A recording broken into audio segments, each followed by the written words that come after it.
నమస్కారం, welcome to Ahalya news. ఈనాటి వార్తలు. ఏపీ సీఎం చంద్రబాబు ఢిల్లీ పర్యటన కొనసాగుతుంది. కేంద్ర మంత్రులు నిర్మలా సీతారామన్, సిఆర్ పాటిల్తో సీఎం సమావేశమయ్యారు. తొలుత కేంద్ర జలవనరుల శాఖ మంత్రి సిఆర్ పాటిల్తో సమావేశమై పోలవరం సహా రాష్ట్రంలోని నీటిపారుదల ప్రాజెక్టుకు సంబంధించిన అనుమతులు, వివిధ పథకాలు, నిధులు విడుదలపై ఆయన చర్చించారు. ప్రత్యేకించి విభజన హామీల్లో భాగంగా ఆమోదం పొందిన ప్రాజెక్టులకు తక్షణమే ఆర్థిక సాయం అందించాలని, పెండింగ్ అంశాలపై ఉన్నత స్థాయి సమావేశం నిర్వహించాలని కోరారు. రాష్ట్రానికి నీటి భద్రత అత్యంత కీలకమైన అంశమని, రాష్ట్రంలో సాగు, తాగునీటి అవసరాల దృష్టిలో ఉంచుకొని కేంద్రం సానుకూల నిర్ణయాలు తీసుకోవాలని చంద్రబాబు విజ్ఞప్తి చేశారు. ప్రాజెక్టులపై కేంద్ర రాష్ట్ర సమన్వయంతో మరింత బలోపేతం చేయాల్సిన అవసరం ఉందని అన్నారు. 2025-26 ఆర్థిక సంవత్సరానికి జల్ జీవన్ మిషన్ అమలు కోసం రాష్ట్రానికి అదనంగా 1000 కోట్లు కేటాయించాలని సీఎం కోరారు. రాష్ట్ర ప్రభుత్వం వాటాగా 5241.41 కోట్లు ఖర్చు చేశామని, దీనికి సంబంధించిన కేంద్ర వాటా నిధులను కూడా విడుదల చేయాలని విజ్ఞప్తి చేశారు. భాజపా జాతీయ కార్యనిర్వహణ అధ్యక్షుడు నితిన్ నబీన్ నాయకత్వంలో ఆ పార్టీ మరింత అభివృద్ధి చెందాలని ఏపీ ముఖ్యమంత్రి చంద్రబాబు అభిలాషించారు. ఇటీవల బాధ్యతలు చేపట్టిన నితిన్ నబీన్కు ఢిల్లీలో కలిసి అభినందించారు. అనంతరం చంద్రబాబు మీడియాతో మాట్లాడారు.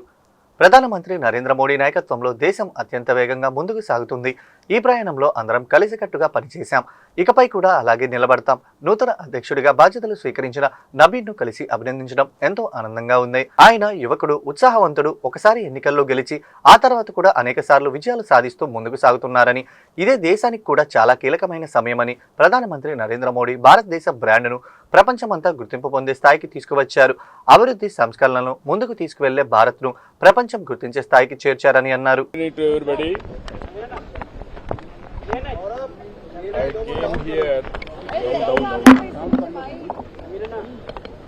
I came here to greet new working president of BJP, Navin Navin. I am very happy to greet him. He is an youngster and also well experienced in working in BJP. It is an inspiring time. Country is moving very fast under the leadership of Honorable Prime Minister Narendra Modi ji. He is leading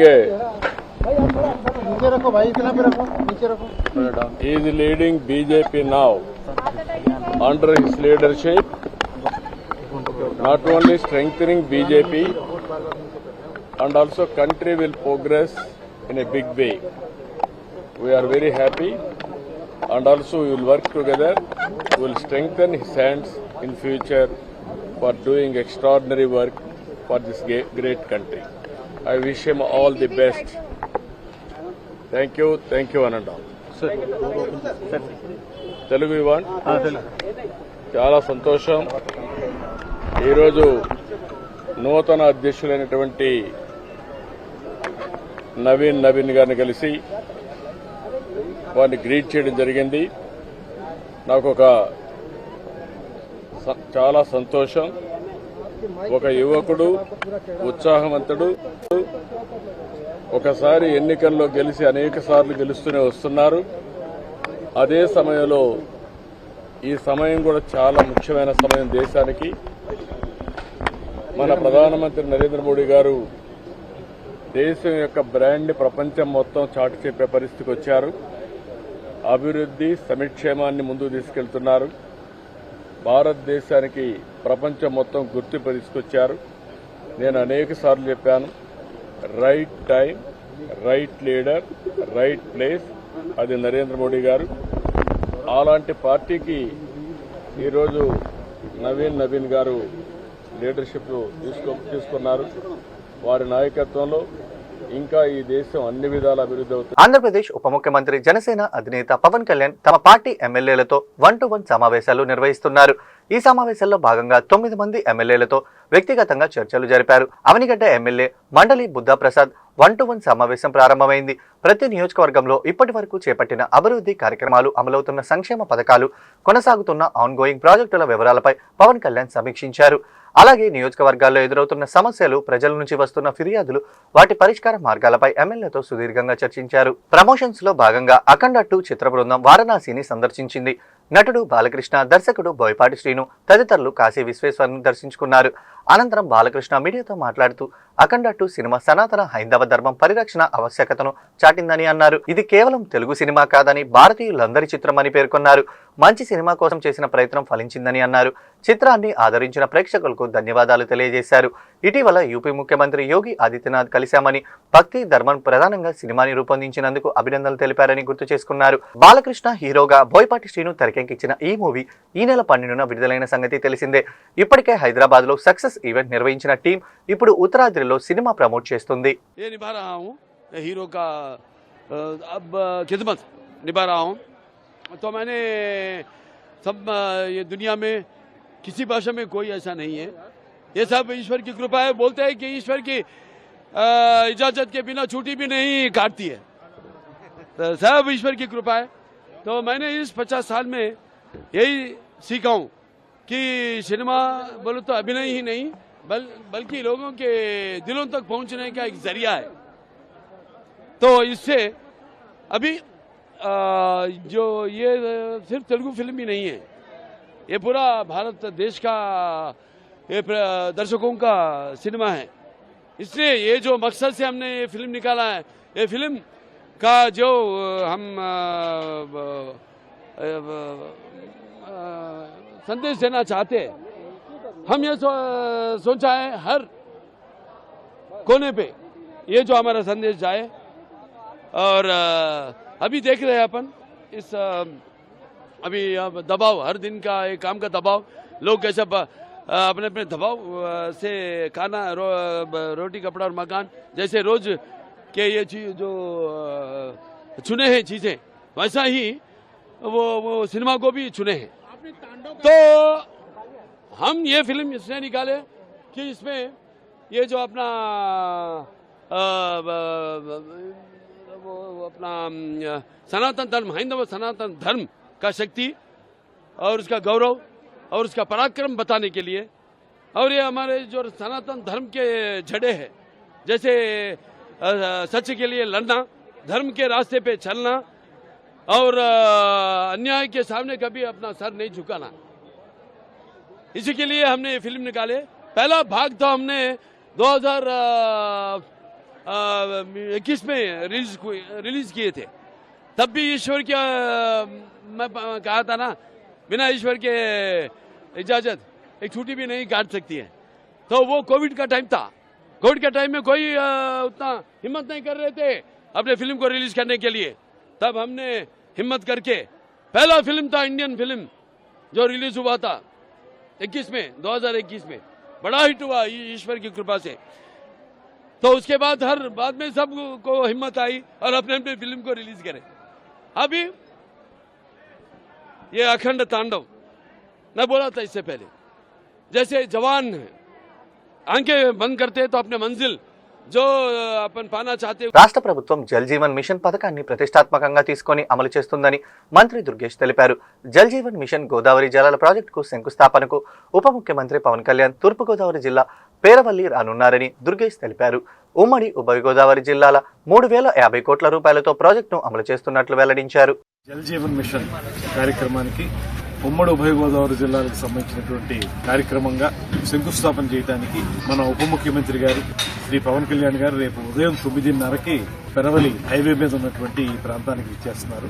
ఒక 3050 కోట్ల రూపాయలతో చేస్తున్నటువంటి కార్యక్రమం.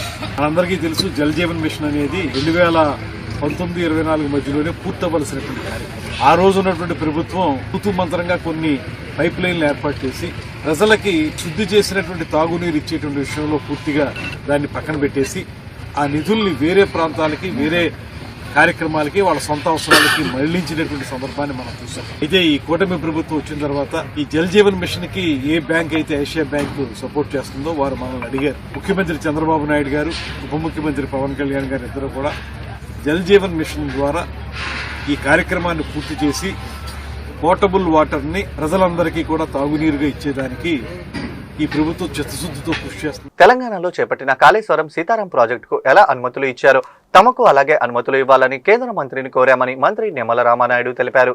తెలంగాణ ప్రాజెక్టులకు ఇచ్చిన అనుమతులే ఏపీకి కూడా వర్తించాలని demand చేస్తున్నట్లు తెలిపారు. ఢిల్లీలో కేంద్ర జలశక్తి మంత్రి సిఆర్ పాటిల్తో సీఎం చంద్రబాబు కీలక భేటీ జరగనుందని ఏపీ నీటిపారుదల శాఖ మంత్రి నిమ్మల రామానాయుడు తెలిపారు.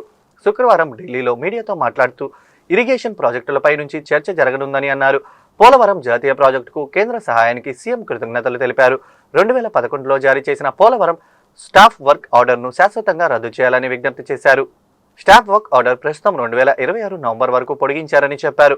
Polavaram right left main canal సామర్థ్యాన్ని 17,500 క్యూసెక్లకు పెంపు, అదనపు వ్యయాన్ని పోలవరం ప్రాజెక్టు ఖర్చులో చేర్చాలని కేంద్రానికి విజ్ఞప్తి చేసినట్లు మంత్రి తెలిపారు. ఈరోజు గౌరవ ముఖ్యమంత్రి నారా చంద్రబాబు నాయుడు గారు, గౌరవ జలశక్తి కేంద్ర మంత్రివర్యులు పాటిల్ గారితో జరిగినటువంటి ఇరిగేషన్ సంబంధించినటువంటి సమావేశం మంచి సౌహృదమైనటువంటి వాతావరణంలో, ముఖ్యంగా ఆంధ్రప్రదేశ్ రాష్ట్రం ఆ రోజు 2014లో విభజన జరిగిన తర్వాత మరి యొక్క రాష్ట్ర అభివృద్ధికి సంబంధించి, ఇరిగేషన్కి సంబంధించి కేంద్రం పర్టికులర్గా పోలవరం ప్రాజెక్టుని జాతీయ ప్రాజెక్టుగా పూర్తి చేయడంలో మరి అందిస్తున్నటువంటి సాయంకి కృతజ్ఞతలు చెప్పడం జరిగింది.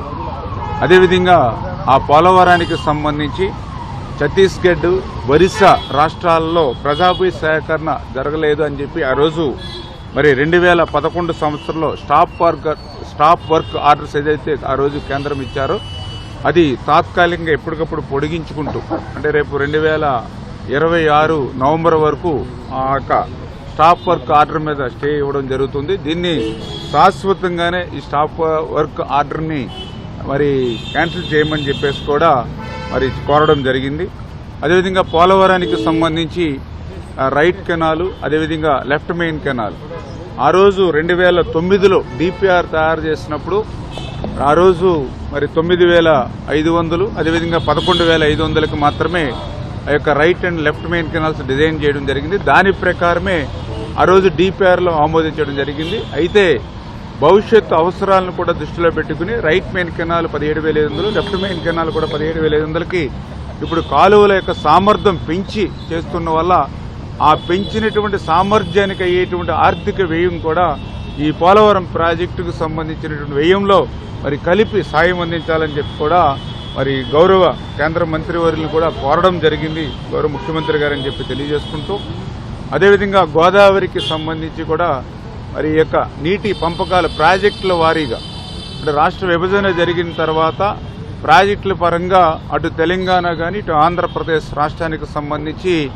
మరి యొక్క గోదావరి ట్రిబ్యునల్ని వేసుకుని తద్వారా ఆ యొక్క వాటాలను తీసుకోవాలని గతంలోనే మరి అపెక్స్ కౌన్సిల్ మీటింగ్లో కూడా అటు తెలంగాణ ఇటు ఆంధ్ర రాష్ట్ర ముఖ్యమంత్రులు నిర్ణయం తీసుకున్నారు. కాబట్టి ఆ నిర్ణయానికి అనుగుణంగా గోదావరి ట్రిబ్యునల్ను వెనువెంటనే నియమించి తద్వారా ఆ యొక్క ప్రాజెక్టుల వారీగా నీటి పంపకాలు గోదావరిపై చేయాలని చెప్పి కూడా కోరడం జరిగిందని చెప్పి తెలియజేసుకుంటూ, అదేవిధంగా వంశధార ట్రిబ్యునల్కి సంబంధించి మరి వెనువెంటనే దాన్ని కూడా అమలు చేసేటువంటి విధంగా, అంటే ఏదైతే 2021లోనే తీర్పు ఇచ్చినటువంటి నేపథ్యంలో ఆ వంశధార ట్రిబ్యునల్ యొక్క తీర్పును అమలు చేసినట్లయితే ఆ ఉత్తరాంధ్రకు సంబంధించి మరి నేరేడు బ్యారేజ్ ఛానల్ హెరాల్డ్ కేసులో సోనియా గాంధీ పేరును సుప్రీంకోర్టు తొలగించడం పట్ల కాంగ్రెస్ పార్టీ నేతలు హర్షం వ్యక్తం చేశారు.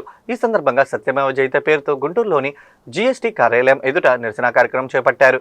నేషనల్ హెరాల్డ్ కేసులో ఉద్దేశపూర్వకంగా సోనియా గాంధీ పేరు పెట్టారని కాంగ్రెస్ పార్టీ నేతలు బిర్లా సునీల్ కుమార్, సుధీర్ పేర్కొన్నారు. భవిష్యత్తులో కక్షపూరిత రాజకీయాలకు స్వస్తి పలకకపోతే భారతదేశం నుండి బీజేపీని తరిమికొట్టడం ఖాయమని వారు స్పష్టం చేశారు. విజయ్ కుమార్ గారి అధ్యక్షతన ఏదైతే గాడ్సే వారసత్వం వస్తున్నటువంటి బీజేపీ ప్రభుత్వం అక్రమంగా పెట్టినటువంటి హెరాల్డ్ కేసు మీద కోర్టు తగిన బుద్ధిగా దాన్ని తిరస్కరించడం, ఈ రోజున సత్యాన్ని బతికించినట్టుగా గుంటూరు జిల్లా కాంగ్రెస్ పార్టీ కార్యాలయంలో జీఎస్టీ ఆఫీస్ ముందు ఈరోజు సత్యమే జయతే అనే నిరసన కార్యక్రమం మనం చాలా సంతోషంతో ఈరోజు ఈ కార్యక్రమం నిర్వహిస్తున్నాం.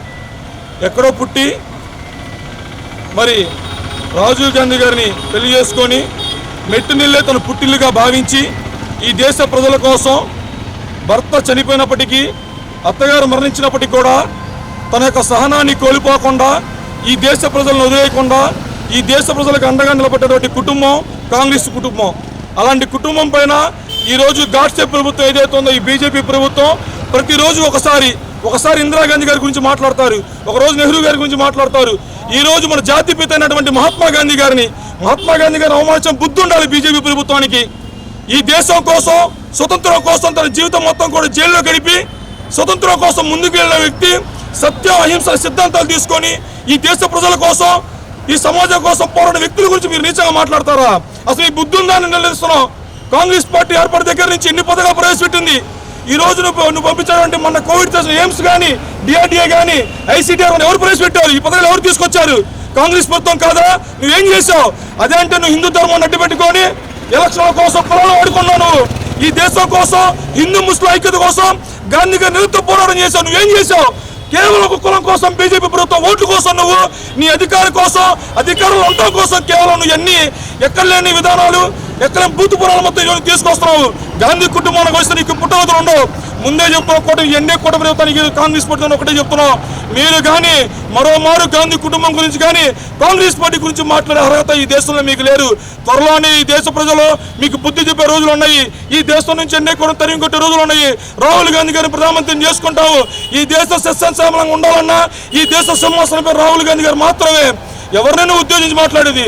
కోట్లలో దొంగతనం చేసే మాకేంటి? సోనియా గాంధీ గారు ఏం చేస్తావా? తన జీవితం మొత్తం కూడా ఈ దేశం కోసం అంకితం చేసిందావా? 2 సార్లు యూపీఏ 1 యూపీ2లో ప్రధానమంత్రి పదవి వద్దనుకుంది. నువ్వా సోనియా గాంధీ మీద నిందలేసేది? ఆ జ్ఞానం కానీ అర్హత నీకు ఉండాలి. సూటిగా ప్రశ్నిస్తాం బీజేపీ ప్రభుత్వాన్ని. కులాల మధ్య చిచ్చు పెడుతున్నావు. ఈ దేశం భిన్నత్వం లేఖత్వం వంటిది. ఈ దేశంలో మతాలు, కులాలు, వర్గీయులు ఎంతోమంది జీవించవచ్చు ఈ భారతదేశంలో. ఈ భారతదేశంలో ఆఫ్టాలు ఏం చేయలేవు. బ్రిటిష్ వాళ్ళని చిన్న గోచుగుట్ట పెట్టి ఉచ్చబోయించావు ఈ దేశంలో. మేము కాంగ్రెస్ పార్టీ కానీ, గాంధీ గారు కానీ ఆఫ్టాల్ నీ ఉడత దూపులకి, ఈ తాటక్ శబ్దులకి. చోర్ గద్దీ చోట్ అనే ఒక మెగా ర్యాలీ ఢిల్లీలో నిర్వహించినటువంటి కాంగ్రెస్ పార్టీ యొక్క ఆ కార్యక్రమాన్ని చూసిన తర్వాత బీజేపీ నాయకులు, ఈ ఎన్డీఏ కూటమిలో ఉన్నటువంటి పార్టీలన్నీ ఏకతాటిపైకి వచ్చి మనం వీళ్ళని ఇలా ఎదుర్కోవాలి అనే నినాదంతో ఎప్పుడైతే కాంగ్రెస్ పార్టీ బలపడుతుందో దేశంలో, ఆ మరుక్షణమే కాంగ్రెస్ పార్టీని ఎలా ఇబ్బంది పెట్టాలనే తరుణంలో ఈ నేషనల్ హెరాల్డ్ కేసు అనే దాన్ని ఒకటి తీసుకొచ్చి నాయకుల్ని ఇబ్బంది పెట్టి ఇప్పటిదాకా దాదాపు 50 గంటల సేపు రాహుల్ గాంధీ గారిని, సోనియా గాంధీ గారిని నేషనల్ హెరాల్డ్ కేసు నిమిత్తం గంటల కొద్దీ విచారణ జరిపి కస్టడీకి తీసుకొని చేసి ఈ దేశానికి సేవ చేసినటువంటి ఎంతో పెద్ద కుటుంబం అయినటువంటి గాంధీ గారి కుటుంబాన్ని వాళ్ళు ఇలా అవమానపరచడం, ఇది ఎవరు చరిత్ర కూడా వాళ్ళని క్షమించదు. కాబట్టి ఇట్లాంటి కార్యక్రమాలు ఏదైతే ఉన్నాయో నేషనల్ హెరాల్డ్ కేసుకు సంబంధించి కోర్టు బుద్ధి చెప్పింది అనే విధంగా మా మల్లికార్జున ఖర్గే గారు, మా ఏఐసిసి అధ్యక్షులు కూడా చెప్పారు. ఏది ఒక చెంపపెట్టు లాంటిది ఈ కేసు కొట్టివేత అనేది. కాబట్టి తక్షణమే మోడీ, అమిత్ షా రాజీనామా చేసి వాళ్ళు ఇంకా సర్దుకోవాలని చెప్పి, వాళ్ళు సర్దుకోవాల్సిన టైం వచ్చిందని చెప్పి మల్లికార్జున ఖర్గే గారు కూడా చెప్పడం జరిగింది. కాబట్టి ప్రజలందరూ దేశంలో ఏం జరుగుతుంది, ఎటువంటి రాజకీయాలని చేస్తున్నారు, అభివృద్ధి ఇవన్నీ పక్కన పెట్టి ప్రజల మీద ఆర్థిక భారాన్ని మోపి అభివృద్ధి లేకుండా దేశ ప్రజల్ని ఇబ్బందులకు గురి చేసి సోషల్ మీడియాను అడ్డం పెట్టుకొని కుల మతాలకు అతీతంగా గుర్తింపు పొందిన లెజెండరీ సింగర్ మొహమ్మద్ రఫీ జయంతి సందర్భంగా ఈ నెల 24న మెలడీ ఆఫ్ మొహమ్మద్ రఫీ పేరుతో కచేరీ నిర్వహిస్తున్నట్లు ఎమ్మెల్యే మొహమ్మద్ నజీర్ తెలిపారు. వెంకటేశ్వర విజ్ఞాన మందిరంలో శుక్రవారం కచేరీకి సంబంధించిన పోస్టర్లను నజీర్ ఆవిష్కరించి మాట్లాడారు. విజ్ఞాన మందిరంలో 24న సాయంత్రం 5 గంటల నుండి ఈ కార్యక్రమం ప్రారంభమవుతుందని, ప్రజలు పాల్గొని జయప్రదం చేయాలని అన్నారు. సమావేశం పెట్టుకోవడానికి ముఖ్య కారణం, రేపు డిసెంబర్ 24వ తారీఖున ప్రపంచ ప్రఖ్యాతిగాంచిన ప్లేబ్యాక్ సింగర్గా, సినిమా చరిత్రలో మకుటం లేనటువంటి మహారాజుగా ఉన్నటువంటి మొహమ్మద్ రఫీ గారి 101వ జయంతిని పురస్కరించుకొని గుంటూరు చుట్టుపక్కల ప్రాంతాల్లో దశాబ్దాలుగా ఆయన చనిపోయిన తర్వాత కూడా ఈరోజు వరకు కూడా నిత్యం ఆయన స్మరించుకుంటూ ఆయన పాడినటువంటి పాటలను ప్రతిరోజు కూడా వింటూ వేలాది మంది అభిమానులు ఈ ప్రాంతంలో ఉన్నటువంటి పరిస్థితులు. అటువంటి వారి కోరిక మేరకు, వారి సూచనల మేరకు ఈరోజు గుంటూరు నగరంలో రేపు 24వ తారీఖు డిసెంబర్ 24వ తారీఖున మెలోడీస్ ఆఫ్ మొహమ్మద్ రఫీ గారు పేరుతో 24 సాయంత్రం 6 గంటల నుంచి 9 గంటల వరకు ఒక మంచి సంగీత కచేరీ కార్యక్రమాన్ని ఏర్పాటు చేయడం జరుగుతూ ఉంది. దీని వెనుక ఎంపవర్ ఫౌండేషన్ వారి సహకారంతో సూచనలతో వారి సౌజన్యంలో ఈ కార్యక్రమాన్ని నిర్వహించాలని ముందుకొచ్చినప్పుడు అనేక మంది పెద్దలు ఇది ఒక చారిత్రాత్మకమైనటువంటి కార్యక్రమం. ఈరోజు సినిమా రంగంలో ఉన్నటువంటి ప్రముఖుల గురించి ప్రతి ఒక్కరు కూడా చెప్పుకుంటూ ఉన్నారు. ముఖ్యంగా మొహమ్మద్ రఫీ గారు కేవలం క్లాసికలే కాకుండా సెమీ క్లాసికల్తో పాటు భారతదేశ ఔన్నత్యాన్ని చాటేటువంటి విధంగా, గొప్పతనాన్ని వివరించేటువంటి విధంగా, కులమతాలకు అతీతంగా అనేక సందర్భాల్లో ఆయన ఇస్లామిక్ సంబంధించినటువంటి నాతులు కానీ, అలాగే అనేక కీర్తనలు కానీ, సిక్కులకు సంబంధించినటువంటి అనేక కార్యక్రమాల్లో పాడినటువంటి పరిస్థితులు ఉన్నాయి. మత సామరస్యానికి మారు పెరుగున్నటువంటి రోజు ముఖ్యంగా గుంటూరు తూర్పు శాసనసభ్యులు నసీర్ అహ్మద్ గారు మంచి కార్యక్రమాన్ని తీసుకున్నారు. 24వ తారీఖు మొహమ్మద్ రఫీ గారి జయంతి సందర్భంగా గుంటూరు నగర ప్రజలకి ఒక మంచి కార్యక్రమాన్ని అందిస్తున్నారు. వారికి ముఖ్యంగా నేను ధన్యవాదాలు తెలుపుకుంటూ, మొహమ్మద్ రఫీ గారు ఈ దేశభక్తి గీతాలు కానివ్వండి, దేశం కోసం కానివ్వండి, ప్రతి రంగంలో కూడా అందరికీ ఉపయోగపడే పాటలు పాడారు. అదేవిధంగా తెలుగులో నందమూరి తారక రామారావు, ఎన్టీ రామారావు గారు కూడా తెలుగులో పాడటం జరిగింది. అలాంటి వ్యక్తిని ఈరోజు మనం స్మరించుకుంటూ ఈ కార్యక్రమం నిర్వహించడం సంతోషం తెలియజేస్తుంది. హిందీలోనే కాకుండా తెలుగులో కూడా ఎన్నో మంచి పాటలు పాడినటువంటి మొహమ్మద్ రఫీ గారి 101వ పుట్టినరోజు సందర్భంగా ఎంపవర్ ఫౌండేషన్ వారి సహకారంతో నజీర్ అహ్మద్ గారి ఆధ్వర్యంలో 24వ తారీఖు 6 గంటలకు విజ్ఞాన మందిరంలో పాట కచేరీ జరుగుతుంది. ఆయన యొక్క అభిమానులందరూ కూడా ఇక్కడ పాల్గొని విజయవంతం చేయవలసిందిగా కోరుకుంటున్నాను. 101వ జయంతిని పురస్కరించుకొని రేపు విజ్ఞాన మందిరంలో 24వ తారీఖున ఏర్పాటు చేయబోయేటువంటి కచేరీ కార్యక్రమం యొక్క పోస్టర్ ఆవిష్కరణకు ఇచ్చేసినటువంటి పెద్దలు గుంటూరు తూర్పు నియోజకవర్గ శాసనసభ్యులు అన్న నసీర్ అహ్మద్ గారికి ముందుగా ధన్యవాదాలు తెలియజేస్తూ, మొహమ్మద్ రఫీ గారి యొక్క పేరు తెలియనటువంటి వారు భారతదేశంలోని కాదు, బహుశా ప్రపంచంలో కూడా ఉన్నటువంటి ప్రతి ఒక్కరికి కూడా తెలిసినటువంటి పరిస్థితి. దాదాపు సినీ రంగ చరిత్రలో భారతదేశ స్థాయిలోనే 40 సంవత్సరాల పాటు ఒక గొంతు ద్వారా చిరస్థాయిగా నిలిచినటువంటి మహోన్నత వ్యక్తి మొహమ్మద్ రఫీ గారు. అలాంటి యొక్క గాయకుడిని స్మరించుకోవటం, ఆయన యొక్క కార్యక్రమాలని కొనసాగించే విధంగా మరి నసీర్ అహ్మద్ గారి సహకారంతో ఎం ఫౌండేషన్ సంస్థ ఆర్గనైజేషన్ ద్వారా ఇలాంటి కార్యక్రమం రూపొందించడం అనేది చాలా మంచి శుభపరిణామం.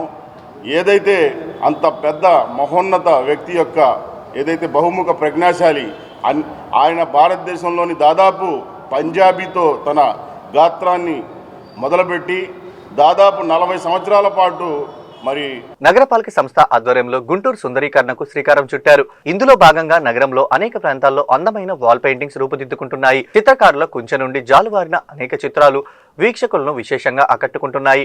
భారతదేశ సంస్కృతి, సంప్రదాయాలు, ప్రకృతి అందాలు ప్రతిబింబించే విధంగా కలెక్టర్ కార్యాలయం ఎదుట చిత్రాలు రూపొందించారు. గుంటూరులో వేగంగా అభివృద్ధి కార్యక్రమాలు చేపట్టడంతో పాటు సుందరీకరణకు శ్రీకారం చుట్టడం పట్ల నగర ప్రజలు హర్షం వ్యక్తం చేస్తున్నారు. గుంటూరు పశ్చిమ నియోజకవర్గం 49వ డివిజన్ తెలుగుదేశం పార్టీ యువ నాయకులు బెజ్జం అనిల్ ఆధ్వర్యంలో సెమీ క్రిస్మస్ వేడుకలు వేలంగిని నగర్లో ఘనంగా నిర్వహించడం జరిగింది. ఈ కార్యక్రమానికి ముఖ్య అతిథులుగా ఎమ్మెల్యే గల్లా మాధవి హాజరయ్యారు. ప్రపంచంలోని 160 దేశాల్లో కులాలు, మతాలకు, ప్రాంతాలకు అతీతంగా జరుపుకునే పండుగ క్రిస్మస్ పండుగ అని తెలిపారు. నిన్ను వలె నీ పొరుగు వారిని ప్రేమించు అనే సూక్తిని ప్రతి ఒక్కరూ అనుసరించాలని కోరారు. ప్రతి ఒక్కరూ శాంతి, సమాధానములతో కలిసి జీవించాలని ఆకాంక్షించారు. క్రిస్మస్ పండుగ సందర్భంగా ప్రతి ఒక్కరికి క్రిస్మస్ శుభాకాంక్షలు తెలియజేస్తున్నానని అన్నారు. ఈ కార్యక్రమాన్ని ఇంత పెద్ద ఎత్తున నిర్వహించిన బెజ్జం అనిల్ కు ప్రత్యేక అభినందనలు తెలుపుతున్నానని అన్నారు. ఈ కార్యక్రమంలో క్రిస్టియన్ కార్పొరేటర్ మాజీ chairman Maddirala Joseph, Emmanuel, Telugu Desam party senior నాయకులు Sukhabasi Srinivas, corporator Kommineni Koteswararao, TDP senior నాయకులు శ్రీనివాసరావు, వెంకటేశ్వర్లు, ప్రసాద్, వనమాల కిరణ్, తెలుగు యువత నాయకులు రాయపాటి సాయిదాసరి, రమణ, సౌపాటి రత్నం, డివిజన్ అధ్యక్షులు సుధీర్ బాబు పాల్గొన్నారు. సెమీ క్రిస్మస్ వేడుకలకి పాల్గొనడం జరిగింది. అందరూ నాయకులు, పెద్దలు, అదేవిధంగా స్థానికంగా ఉన్న ప్రజలందరూ కూడా ఈ వేడుకల్లో భాగస్వామ్యం పొందారు. చాలా అంగరంగ వైభవంగా వేడుకలన్నీ జరిగాయి. మరి పవిత్ర మాసమైన ఈ నెల రోజుల పాటు జరిగే ఈ క్రిస్మస్ వేడుకలు ఆ భగవంతుడైన యేసు అందరి మీద చూపించాలని, ఆయన కృప అందరి మీద చూపించాలి అని చెప్పి కోరుకుంటూ, మరి యువత ఈరోజు బెజ్జం అనిల్ లాంటి యువత ఇలాంటి భగవత్ కార్యక్రమాన్ని చేపట్టడం, ఎందరినో యువతని దీంట్లో భాగస్వాములుగా చేయడం అనేది ఒక మంచి శుభ పరిణామం. మరి పక్కదారి పట్టిపోతున్న పిల్లలు ఇటు గంజాయికి, మాదక ద్రవ్యాలకి అలవాటు పడిపోతూ, మరి ప్రతినిత్యం సెల్ ఫోన్లు అంటూ మునిగిపోతూ, మరి మన ప్రాచీన సాంప్రదాయాలని, భగవంతుడి మీద భక్తిని విస్మరించి సమాజంలో ముందుకు వెళ్తున్న పరిణామంలో మరి ఇలాంటి యువత ఇలాంటి కార్యక్రమాలని చేపట్టడం, మరి అందరి మనసుల్లోకి ఒక ఆ మంచి భావాన్ని కలిగించడం అనేది గొప్ప విషయం. ఈ సందర్భంగా వారికి శుభాకాంక్షలు చెప్తూ, అభినందనలు తెలియజేస్తూ, అందరికీ కూడా పాల్గొన్న వ్యక్తులందరికీ, నన్ను ఆహ్వానించిన వ్యక్తులందరికీ కూడా పేరు పేరున ధన్యవాదాలు. వైఎస్ఆర్ కాంగ్రెస్ పార్టీకి అనుకూలంగా ఉన్నాడని, కక్షతోనే అన్యాయంగా వజ్రాల తారక ప్రతాప్ రెడ్డి 85 రోజుల పాటు జైల్లో పెట్టారని మాజీ మంత్రి అంబటి రాంబాబు అన్నారు. బెయిల్ మీద జైలు నుండి బయటకు వచ్చిన వజ్రాల తారక ప్రతాప్ రెడ్డిని కలిసి ధైర్యం నింపారు. ఈ సందర్భంగా అంబటి రాంబాబు మాట్లాడుతూ MBA చదువుతున్న విద్యావంతుణ్ణి అక్రమంగా అరెస్టు చేసి జైల్లో పెట్టారని మండిపడ్డారు. వైఎస్ఆర్ కాంగ్రెస్ పార్టీకి అనుకూలంగా ఉన్నాడనే కక్షతోనే 85 రోజుల పాటు జైల్లో పెట్టారని ఆగ్రహం వ్యక్తం చేశారు. సోషల్ మీడియాలో పోస్టు పెట్టిన వ్యక్తిని వజ్రాల తారక ప్రతాప్ రెడ్డి దాచాడని, అక్రమ నేరం మోపారని తెలిపారు. హీరోయిన్ న్యూడ్ ఫోటోలు పెట్టిన వజ్ర తారక ప్రతాప్ రెడ్డి డబ్బులు డిమాండ్ చేస్తున్నట్లు పోలీసులు బలవంతంగా సంతకం చేపించుకున్నారని, అన్యాయమని అన్నారు. యూరియా సరఫరా చేయడంలో ఘోరంగా విఫలమైన కూటమి ప్రభుత్వం తప్పులను సోషల్ మీడియా వేదికగా ప్రశ్నిస్తే అక్రమ కేసులు పెట్టిందని అన్నారు. చంద్రబాబు సొల్లు కబుర్లు చెప్పడంలో దిట్ట అని అన్నారు. పంటలకు యూరియా ఎక్కువ వేయవద్దన్న చంద్రబాబు మాట్లాడిన వీడియో పోస్టు చేయడం తప్ప అని ప్రశ్నించారు. 5 రోజుల తరువాత 85 రోజుల తరువాత వజ్రాల తారక్ ప్రతాప్ రెడ్డి, గుంటూరు వాస్తవ్యుడు, MBA చదువుకున్నటువంటి విద్యావంతుడు, వైఎస్ఆర్ కాంగ్రెస్ పార్టీకి అనుకూలంగా ఉన్నాడనేటువంటి కక్షతో ఎవరో పోస్ట్ పెడితే ఆ పోస్ట్ పెట్టిన అతన్ని ఈయన దాచాడని ఈయన మీద నేరం. ఆ నేరం మీద అరెస్ట్ చేశారు. ఇవాళకి 85 రోజులు. ఇన్వెస్టిగేషన్లో ఇతని మీద కొన్ని బలవంతంగా చెప్పి రాంచుకున్నారు. ఏంటంటే ఎవరో హీరోయిన్ని, చాలా విచిత్రమైన కేసు ఇది, చూశారో లేదో, ఎవరో హీరోయిన్ని న్యూడ్తో ఫోటోలు చేసి మార్ఫింగ్ చేసి ఆమెను బెదిరించి డబ్బులు తీసుకునే కార్యక్రమంలో ఇతను ఇన్వాల్వ్ అయ్యాడని MBA చదువుతున్నటువంటి వైఎస్ఆర్ కాంగ్రెస్ పార్టీకి చెందిన వజ్రాల తారక్ ప్రతాప్ రెడ్డి అనే ఒక విద్యావంతుణ్ణి ఎలా కేసు పెట్టాలో తెలియక ఇలా కేసు పెట్టి 85 రోజులు కోర్టులో, 85 రోజులు జైల్లో పెట్టారు, సబ్ జైల్లో. హైకోర్టు డిస్మిస్ చేసింది, జిల్లా కోర్టు డిస్మిస్ చేసింది. చివరికి సుప్రీం కోర్టుకు వెళ్ళి బెయిల్ తెచ్చుకోవాల్సిన పరిస్థితి ఏర్పడింది. ఎంత దారుణంగా ఉందో చూడండి వాళ్ళ పోలీస్ వ్యవస్థ. CID వారి కేసు ఇది. ఆ పోస్ట్ పెట్టింది ఏంటో తెలుసా మీకు? చంద్రబాబు నాయుడు గారు రైతులను ఉద్దేశించి మాట్లాడుతూ, యూరియా ఎక్కువ వేయకండి, వేస్తే అవి కొంటలేదు రైతుల దగ్గర నుంచి రైస్ని, యూరియా ఎక్కువ వేస్తే రైతులను బొక్కలో పెడతాం అని అన్నాడని పోస్టింగ్ పెట్టారు. సరే, ఆయన అన్నమాట నిజమే. ఏమని? యూరియా ఎక్కువ వాడమాకమని, వాడటం వల్ల పంటలు ఎక్కువ పండుతున్నాయి అని, యూరియా కొరత వల్ల రైతులు ఇబ్బంది పడుతుంటే యూరియా సప్లై చేయలేక యూరియానే వాడమాకమన్నాడు. క్యాన్సర్ వస్తుంది యూరియా వాడితే అని ఈ రకమైన సొల్లు కబుర్లన్నీ చెప్పాడు. ఆ సొల్లు కబుర్ల మీద ఎవరో పోస్టింగ్ పెట్టారు. ఆ పోస్టింగ్ పెట్టారని ఒక అభియోగం. ఆ పోస్టింగ్ పెట్టినా నేను దాచాడంట. దాయటమే కాకోకుండా ఎవరో హీరోయిన్, ఇంతవరకు తెలియదు, న్యూడ్ ఫోటోలు పెట్టి డబ్బులు. ఈ వార్తలు ఇంతతో సమాప్తం. తిరిగి మరో బులెటిన్లో మళ్ళీ కలుద్దాం. నమస్కారం.